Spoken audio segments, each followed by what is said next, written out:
Hi, ഇന്ന് ചക്കക്കുരുവിനെ കൊണ്ടുള്ള ഒരു ഉപ്പേരിയാണ് കാണിക്കാൻ പോകുന്നത്. ഒരു വിഭവമാണ്. ചക്കക്കുരു എന്ന് പറഞ്ഞാൽ എല്ലാവർക്കും അറിയാലോ. നമ്മളൊക്കെ നാട്ടിൽ ഇഷ്ടം പോലെ ചക്കക്കുരു യൂസ് ചെയ്യുന്ന ആൾക്കാരാണ്. ഇപ്പോഴും യൂസ് ചെയ്യുന്നുണ്ടാവുമായിരിക്കും.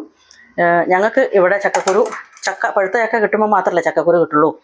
പക്ഷേ ചക്കക്കുരുവിന് പണ്ടൊന്നും ഒരു വിലയില്ലായിരുന്നു, ഒട്ടും വിലയില്ലായിരുന്നു. എല്ലാവരും തിന്നു കഴിഞ്ഞിട്ട് അത് കളയുന്നതും വേസ്റ്റായിട്ട് കളയുന്ന ഒരു സാധനമായിരുന്നു ചക്കക്കുരു. ഈ ഒരു കൊറോണ ടൈമോടുകൂടി ചക്കക്കുരുവിന് ഭയങ്കര വിലയായി. ചക്കക്കുരുവിനെ കൊണ്ട് പായസം, ചക്കക്കുരുവിനെ കൊണ്ട് കേക്ക്, ചക്കക്കുരുവിനെ കൊണ്ട് പുഡിങ്, അതിനെ കൊണ്ട് ഷെയ്ക്ക്, അങ്ങനെ പല പല സാധനങ്ങളും ചക്കക്കുരുവിനെ കൊണ്ട് ഉണ്ടാക്കാൻ തുടങ്ങി. ചക്കക്കുരു ഒരു ഹീറോ ആയി മാറി. ആ ചക്കക്കുരു ഇപ്പം ഞാൻ എടുത്തു വെച്ചിട്ടുണ്ട്. അപ്പം അതിനെ കൊണ്ട് ഒരു ഉപ്പേരി, പണ്ട് നാട്ടിലൊക്കെ ഉണ്ടാക്കുന്ന ഒരു ഉപ്പേരി ഉണ്ടാക്കി കൊടുക്കാമെന്ന് വെച്ചു. കുട്ടികളൊന്നും അങ്ങനെ കഴിച്ചിട്ടില്ല. അതുകൊണ്ട് അവർക്കത് ഉണ്ടാക്കി കൊടുക്കാമെന്നുള്ള വിചാരത്തിൽ ഞാൻ എടുത്തു വെച്ചിരിക്കുകയാണ്. പിന്നെ ചക്കക്കുരു പണ്ടൊക്കെ നമ്മൾ എടുക്കുമ്പോൾ അതിൻ്റെ തോല് പൊളിക്കാൻ ഭയങ്കര പ്രയാസമായിരുന്നു. ആദ്യം ഒരു സ്ട്രോങ് ആയിട്ടുള്ള ഒരു തോലും അതിൻ്റെ താഴെ ചെറിയ ഒരു പിങ്ക് കളർ അല്ല ഒരു ഓറഞ്ച് കളറോ ഒരു തവിട്ട് കളറുള്ള ഒരു തോലാണ് ഉണ്ടായിരുന്നത്. അപ്പം ഇതാ ഈ കാണുന്ന തോലാണ് ഇത് നമ്മൾ ചുരണ്ടി കളഞ്ഞിരുന്നു പണ്ട്. പക്ഷേ ഇന്ന് അതിന് ഭയങ്കര ഗുണങ്ങളാണെന്ന് പറഞ്ഞുകൊണ്ട് ഞാൻ അതൊന്നും കളയാതെയാണ് എടുത്തിട്ടുള്ളത്.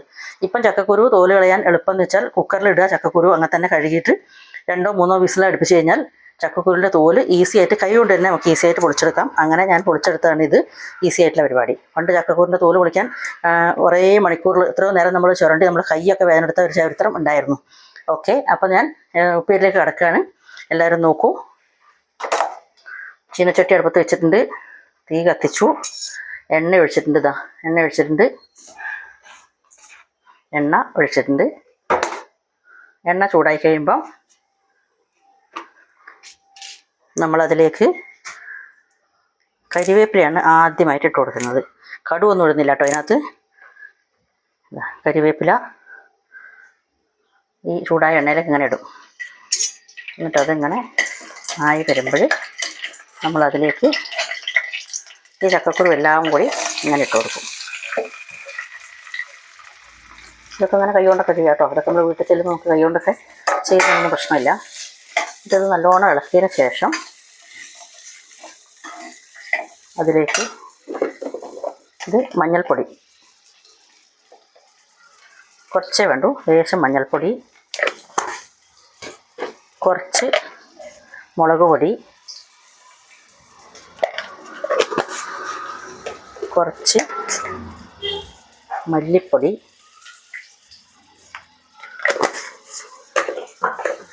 ഇത് ഗരം മസാലയാണ്, മറാഠി ഗരം മസാല കേട്ടത്. കുറച്ച് കൂടുതൽ ഇടാം. പിന്നെ ഉപ്പ് പിന്നെ എല്ലാത്തിലും വേണമല്ലോ. പാവം ഉപ്പിന് ആർക്കൊരു വിലയില്ലെങ്കിലും ഉപ്പ് എല്ലാത്തിലും വേണം. ഇത്രയും സാധനങ്ങൾ മതി.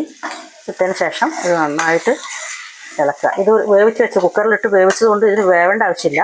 ഇനി ഇത് നല്ലോണം ഒന്ന് മുരിഞ്ഞ് വരൽ മാത്രമേ വേണ്ടൂ.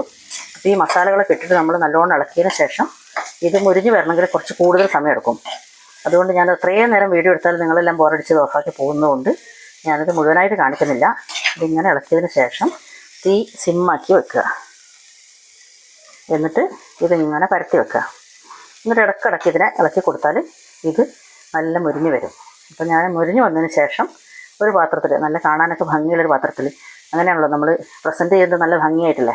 അപ്പോൾ അങ്ങനെ നല്ല ഭംഗിയുള്ളൊരു പാത്രത്തിലാക്കിയിട്ട് ഇത് നിങ്ങൾക്ക് തമ്പനയിലായിട്ട് ഇടാം.